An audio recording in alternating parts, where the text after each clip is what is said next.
Thanks very much, Ben. Yes, have to cut that one short, Lupo. Unfortunately, we have got the match, or perhaps fortunately, we've got the match, because obviously that's what we are all here for. Just having a look at the drops immediately, Vandy. Doesn't seem to be anything too out of the ordinary. Everyone's got a fairly even split across the map. See the high ground being really, I guess, wanted by a lot of players. I mean, this is not going to be a fun situation at all for poor old Halfty. There's only so much that he can do. Only so many mats that you're going to have available this early in the game. And Taylor has the opportunity to just go back, farm some mats. Eventually, the fight, I think, really, at the end, it's going to be the war of attrition, really, that goes the way of Taylor there. Taylor actually opting to get out of that fight, so realizing that he does need to be doing more this time, unable to get the elimination, he's going to go farm up some more mats, try and get some more items. We turn our attention onto Rubsy and Synergy Osh over here. So again, it comes down to these small skirmishes, but just like that, Synergy manages to get an elimination. Yeah, a lot of early fights coming out here. We obviously saw Fallout talking about that with Ben on the stage and saying, you know, towards games 4, 5, and 6, obviously we being now in game 5, we're going to start to see some earlier fights, and I think that is definitely ringing true. Lupo and myself were talking about it last game as well, where a lot of players eliminated really early, and Adams just get absolutely decimated, pumped into the ground. There's another elimination comes out. Really, really early fights here across the board. And that's that aggression that we started to talk about. Players realize that the mats are really going to be coming down to, can we get a good early game? Other players know that we want to get those eliminations. 3 players here, as you said, Campfire. Lots of bullets raining down. Yeah, looks like he's got a lot of ammo in that SMG, but going to be charged from the back. It's aimbot Christian trying to put him under pressure, though. Fight is going to go the way of Varkan. Aimbot Christian knocked down early once again of this little fight. Really seems like Boys is the one that's on the front foot, trying to make this fight happen. Owen doesn't really seem to want to have much of it. Here comes another attempt at a wall reset. Playing way more defensive. There is a Stormwing for the victor of this fight as well. So Arwen not willing to give up any ground, just playing very, very carefully, playing it slow. Really letting Boys be aggressive here. That's going to be 1 tag. Yeah, Owen just trying to use that right peak. Does get a decent tag in onto both of them. Player rocking on Third up. party time. That's going to be Urban trying to cause some havoc here. Immediately, Boys is put on the defense right there. Just grabbing that high ground for Urban Visual. Boys, he's got that mid ground and Arwen still behind him. So this is maybe a chance for Arwen to kind of turn things around. He can be a little bit sneaky, come in here as the third party. He's actually got the Stormwing. Maybe he just decides to get out of here. Boys! Oh no, what's going on? Boys, Arwen, they're all not going done yet. Neither is Urban. This is havoc. Yeah, they could hear him trying to take off. Boys was not letting that one happen. We'll see if Arwen goes for it again. He wants to get out. He wants to disengage. He's managed. Finally, the Stormwing is out and away. Well, that's good news for Arwen at least. But it still leaves the Boys a little bit high and dry. There's another player there still trying to deal with him. Park under a bit of pressure. Does look like he's got some minis there to heal himself up. Nade caught out in the open. Oh dear. And that is a very free kill for Phil. And quite a lot of loot to boot as well. Couple of shots means that Phil walks away with that elimination, but also the loot right here. Yep. So some players, instead of trying to get the mats themselves, an effective strategy that they like to do is farm other players. So if you are low and you do have a good loadout, that is often a strategy that you will see some people that are good at the aggression start to do. Kays and A1 Beats going up against each other in a bit of a duel right now. Beats looks to be on the offensive. A little turtling down there from Kays as he knows that he's lost control of the high ground. Looking to get a better position. Nice pump shot in there, but an even better one out from Beats. See you later, Kays. Next game, maybe, you know, toward the middle of the lake, heads up towards Viking, perhaps. Then everyone's going to have to start building up that hill. And Taylor. Taylor is actually taken out now by Poppy. Not good news for Taylor, but definitely great news for Poppy as he gets himself on a second elimination. Picking up some nice loot there as well. Minis, shields, exactly what you want heading into the late game.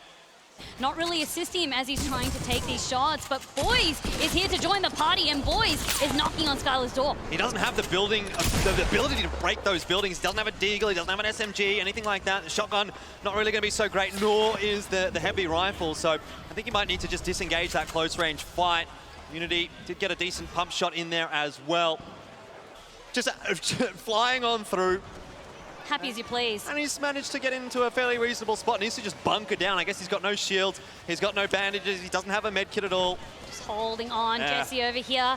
He's got an elimination this time. Time and time again, this man sneaking into these final circles. Yeah, I think it really comes down to his positioning, his rotation, such a smart player. It's game sense, exactly. Well. He always gets in the good positions and he always gets there pace. safely as well. That's the key for me. Safely and with a lot of healing to boot. So definitely looking at Jesse in a pretty good position right now to maybe even finish up another game for himself. Kojo's again on that high ground. Keep an eye on this man as well. He's going to use a similar strategy that he employed last time. It was very, very effective for him. So as long as he can maintain that, a lot of the players are so far beneath him. He does, however, he's going to start dipping into his medal. Yeah, still just the 2 eliminations there for Kojo Stone. So he'd love to get one more to at least get a point on the board. Some more rotations starting to happen. We're in circle number 6, so things are going to start moving quicker and quicker. It looks like Jesse's in a bit of an engagement, gets tagged down to 20, but he's okay. Has a lot of bandages, unfortunately no shields, but at the end of the day, you need that health more than you need the shields. Notice the loot from a lot of these players is quite lackluster this game. They have the basics, yes, but in terms of the supplies, it's really stock standard. Well, that's a big one. Papi going down to himself. That's unfortunate. Arwen, he's actually picked up a couple of eliminations very quickly.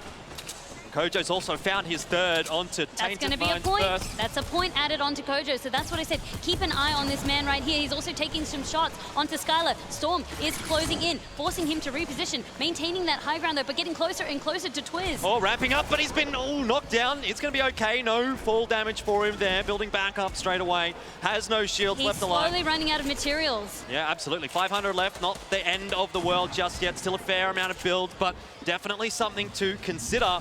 Still in a pretty good position here up on the high ground, but he is being contested for it. We'll see Kieran drop to Synergy as well. Everything's starting to come into effect now. Every single player really being put under pressure. 6 eliminations now for Skylar. He's really skyrocketed up the leaderboard. Look at how close all of these players are, and it's really interesting to see a couple of players still in the middle ground, but Mr. Fresh Asian, he's making his move. What a pump. Exactly what he needs in that situation. Now going to get the roofs down, trying to keep control of this mid ground, this high ground. In fact, I think he might even be the highest player. A launch pad there for him as well to allow him to rotate. Maybe he goes all the way down to the low ground. Doesn't seem like there's too many players down there. To glide it out, just buy some time, let the others fight it out. Here's another one. That's it, he can repeat the strategy. He spots a couple of players, but that's okay, he lands, and immediately he starts to reinforce Skylar. He's only got the shield to his name. Now, if you can get behind Skylar, get a little bit of sneaky elimination in there, could topple Skylar, but at the moment it definitely seems like Skylar's game. X2 Twins down, that's Jesse out. Skylar also eliminated by his counterpart, Sync. And Sync is now, in fact, the player with the most eliminations Explosive left coming alive. out. You've got to use them now. This is what you've been holding on to them for. That's going to be Sync out of the game. Naper, he's holding on. 5 players left. Forced to glide. Araki not in a bad spot down there, all the way on the low ground on his own. Mr. Fresh Asian, a player that we've talked about a lot today, also up on the high ground. He's got a couple of rockets to his name. He's in a good spot, but trouble is he's run out of mats and he doesn't have any way to get down. So I think the storm is going to be the undoing here for Mr. Fresh Asian.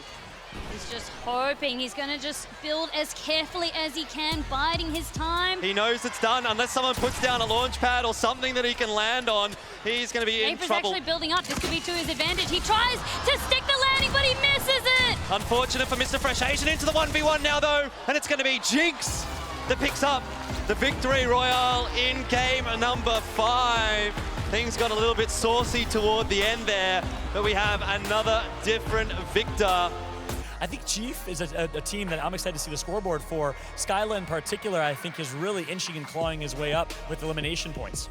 At our standings, guys and girls, up there on 10 points still. He did manage to come in the top 10 in game number 5. That's going to net him 1 point total. That pushes 9 across to 10. Now we do have a big point tie for 4th place there. Now those are obviously the tiebreakers that are at play there, but multiple players sitting on 5 points.